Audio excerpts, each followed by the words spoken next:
अगर आप अपने 20s में हैं और आपके सर पर एक छत है, आपको टाइम पर खाना मिल जाता है और आप अपने बिल्स पे कर देते हो, तो आपको ऐसा फील होता होगा कि आपके पास एक अच्छी जॉब है और आप फाइनेंशियली बहुत ही अच्छा कर रहे हो। पर क्या आप अपनी लाइफ में सिर्फ सर्वाइव करने से भी ज्यादा कुछ और करना चाहते हो? तो आज की वीडियो आपके लिए है, क्योंकि सच तो ये है कि अपनी इनकम इंक्रीज करके, पार्ट टाइम जॉब करके, खुद को पुश करके आप लाइफ में कुछ बड़ा अचीव नहीं कर सकते हैं। और सच बताऊं तो कोई भी जिंदगी भर पैसे के लिए काम नहीं करना चाहता है, बट एट द एंड कुछ लोग ही ऐसे होते हैं जिन्हें अपने फ्यूचर में पैसे के लिए काम करने की जरूरत नहीं पड़ती है, वो फाइनेंशियली फ्री हो जाते हैं। सो आप ऐसा क्या कर सकते हो जिससे कि आप एक अच्छा घर खरीद पाओ, अपनी फैमिली को एक अच्छी लाइफ दे पाओ, अपने बच्चों को अच्छे से कॉलेज में पढ़ा पाओ और एक कंफर्टेबल रिटायरमेंट एंजॉय कर पाओ। वेल, ये सारे सपने सुनने में तो too good to be true वाले ड्रीम्स की तरह लगते हैं, बट मोटिवेशनल स्पीकर और ऑथर टोनी रॉबिन्स कहते हैं कि अगर आप अपने आप को फ्यूचर में थैंक यू बोलना चाहते हो तो आपको आज ही इन्वेस्टिंग शुरू कर देनी चाहिए। और आज हम इस वीडियो में टोनी रॉबिन्स की बुक अनशेकेबल से कई इंपॉर्टेंट मनी के लेसन सीखेंगे जो आपकी फाइनेंशियल जर्नी में बहुत हेल्प करेंगे। So let's begin. Lesson number 1,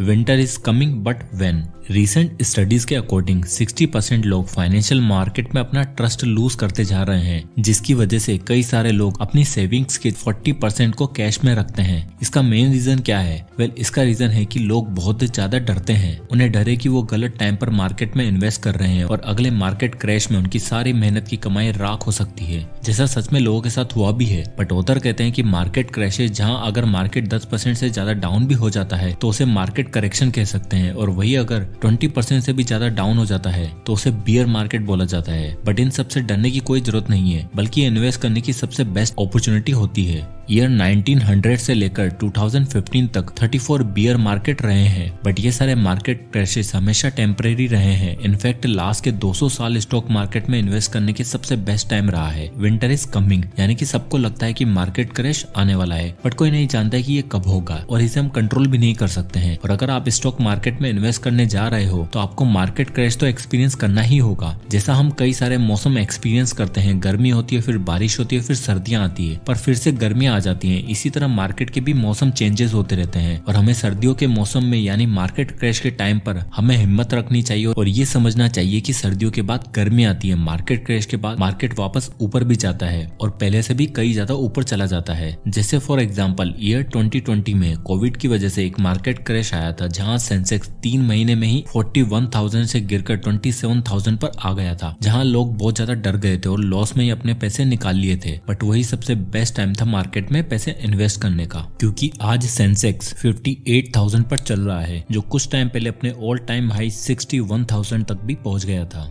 lesson number 2, compound interest means it is never too soon to invest. हम ह्यूमंस में ये एबिलिटी है कि हम किसी भी रिपीटेटिव पैटर्न को बहुत ही जल्दी कैच कर लेते हैं और उस हिसाब से एक्शन लेने लग जाते हैं। फॉर एग्जाम्पल, ह्यूमंस ने अपने अर्ली एजेस में मौसम को पहचानना शुरू करा और उस हिसाब से अपनी फसलों को भी उगाना स्टार्ट किया। इसी तरह अगर आप भी स्टॉक मार्केट से अच्छे रिटर्न कमाना चाहते हो तो आपको भी इसके कुछ पैटर्न को समझना होगा, जिसमें सबसे बेसिक पैटर्न है कंपाउंड इंटरेस्ट का, जिसे आई एम श्योर आप जानते ही होंगे, जहाँ आपको जो रिटर्न्स मिलते हैं वो आपके कैपिटल में ऐड होकर आपको उस पर और रिटर्न जनरेट करके देते हैं और टाइम के साथ साथ ये वैल्यू बढ़ती जाती है। बट हमारे ब्रेन्स को फाइनेंस के मामले में ये सिंपल 2 + 2 + 2 + 2 = 8 मैसी समझ आती है, बट कंपाउंडिंग 2 × 2 × 2 × 2 = 16 की तरह काम करता है, जहां हम समझ तो जाते हैं कि कंपाउंडिंग कैसे काम करती है, बट हम इसकी रियल पावर को रियलाइज नहीं कर पाते हैं। फॉर एग्जाम्पल, अगर आप अपने 19th बर्थडे से हर साल 1 लाख रुपए इन्वेस्ट करना शुरू करते हो और आपको एक एवरेज 15% का रिटर्न मिलता है, तो लगातार इस साल के बाद जब आप अपना 38 बर्थडे का केक काट रहे होंगे तब आपके अकाउंट में 1.01 करोड़ रुपए होंगे। और अगर आप 5 साल और रुक जाओ तो सिर्फ 5 सालों में ये अमाउंट डबल हो जाएगा और एट द एज ऑफ 43 आपके अकाउंट में 2.04 करोड़ रुपए होंगे। इसी तरह आपके एक एक साल की क्या वैल्यू है आप समझ ही गए होंगे। इसलिए आप जिस भी कंडीशन में हो, आपके पास जितना भी पैसा हो उसमें से कुछ तो इन्वेस्ट करना स्टार्ट कर ही दो, क्योंकि आप जितना लेट करते जाओगे आपका टाइम आपके पैसों की वैल्यू को और कम करता जाएगा। Lesson number 3, the core 4। Now जल्दी स्टार्ट करना अच्छी बात है, बट कहाँ इन्वेस्ट करना चाहिए और कहाँ नहीं,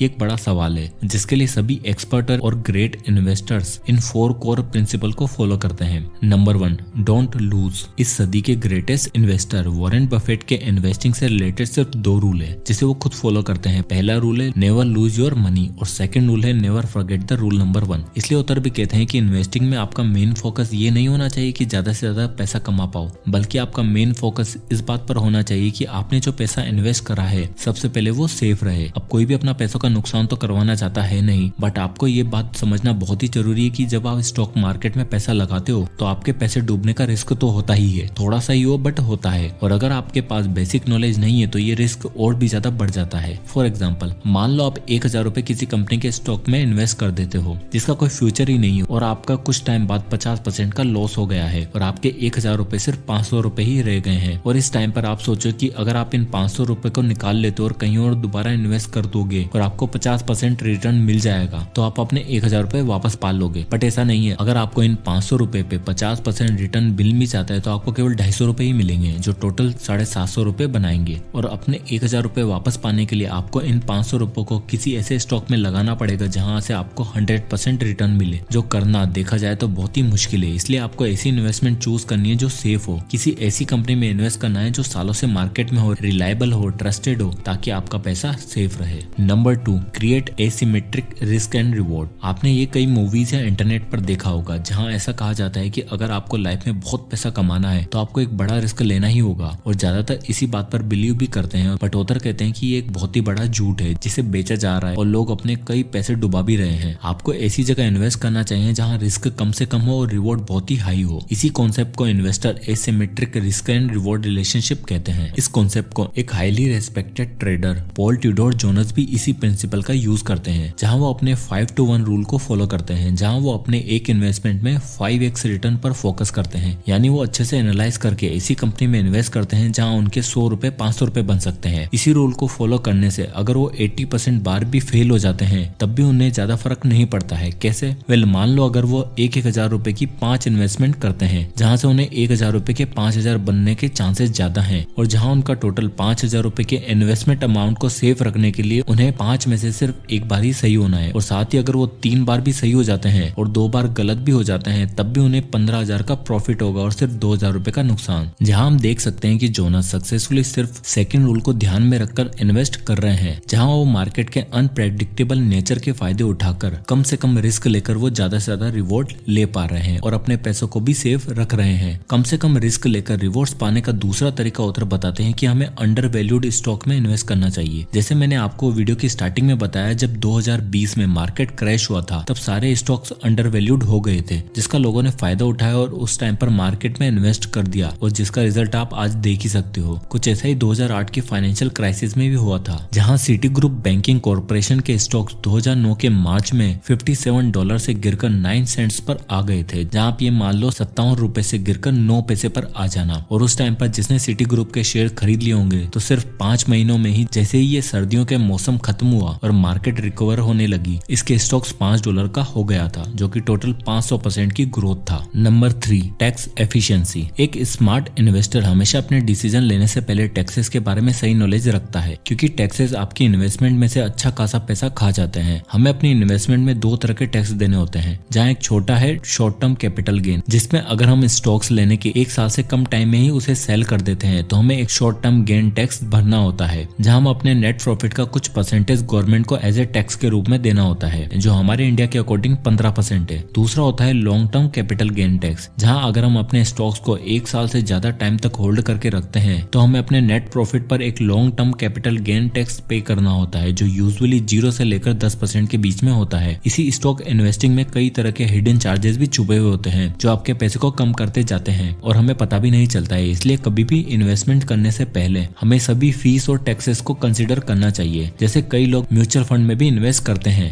जहां इस फंड को मैनेज करने के लिए आपसे फीस ली जाती है, जिसके बारे में कई लोगों को पता भी नहीं होता है, और साथ ही आपको टैक्स देना होता है वो अलग। इसलिए ऑथर सजेस्ट करते हैं कि अगर आप इंडिविजुअल स्टॉक में इन्वेस्ट नहीं करना चाहते हो तो आपको म्यूचुअल फंड्स में नहीं बल्कि इंडेक्स फंड में इन्वेस्ट करना चाहिए, जहां आप बिना नॉलेज के किसी गिनी चुनी कंपनीज में इन्वेस्ट नहीं करते हो, बल्कि आप मार्केट की टॉप कंपनीज में इन्वेस्ट करते हो, जिसमें आपको कोई एक्सपेंसिव फीस भी पे नहीं करनी पड़ती है। Number 4, diversification. नाउ इस कोर 4 का लास्ट प्रिंसिपल आपको मार्केट क्रैशेस और चेंजिंग ट्रेंड्स से भी सेफ रखता है। यह रूल दुनिया के सभी इन्वेस्टर यूज करते हैं। फाइनेंशियली ये बहुत फेमस भी है, जिसे हम never put all your eggs in one basket से भी समझ सकते हैं, जहां हमें कभी भी अपना सारा पैसा किसी एक स्टॉक में नहीं लगाना चाहिए, क्योंकि उससे हम रिस्क और भी ज्यादा बढ़ा रहे हैं, और अगर वो कंपनी डूब जाती है तो हमारे सारे पैसे डूब जाएंगे। इसलिए इससे बचने के लिए हमें अपनी इन्वेस्टमेंट इन्वेस्टमेंट को डाइवर्सिफाई रखना चाहिए, जिसके लिए ऑथर हमें 4 तरीके बताते हैं। पहला, different asset class. Stock market में इन्वेस्टमेंट करने के अलावा भी कई सारे ऑप्शन है, जैसे रियल एस्टेट, बॉन्ड्स, गोल्ड, अब तो क्रिप्टो भी आ गया है। तो आप अपने पैसों को अलग अलग एसेट क्लास में डिवाइड कर दो। Number 2, with in asset class. एक ही एसेट क्लास में भी आप अपनी इन्वेस्टमेंट को डाइवर्सिफाई कर सकते हो। जैसे स्टॉक्स में सिर्फ रिलायंस के शेयर लेने की बजाय आप टाटा के भी शेयर ले सकते हो, आईटीसी, एशियन पेंट्स, एचडीएफसी, अलग अलग इंडस्ट्रीज की कंपनीज के अलग स्टॉक्स में इन्वेस्ट करके आप अपने पोर्टफोलियो को प्रोटेक्ट कर सकते हो। Number 3, countries and currencies. Now stock market सिर्फ इंडिया में ही नहीं है,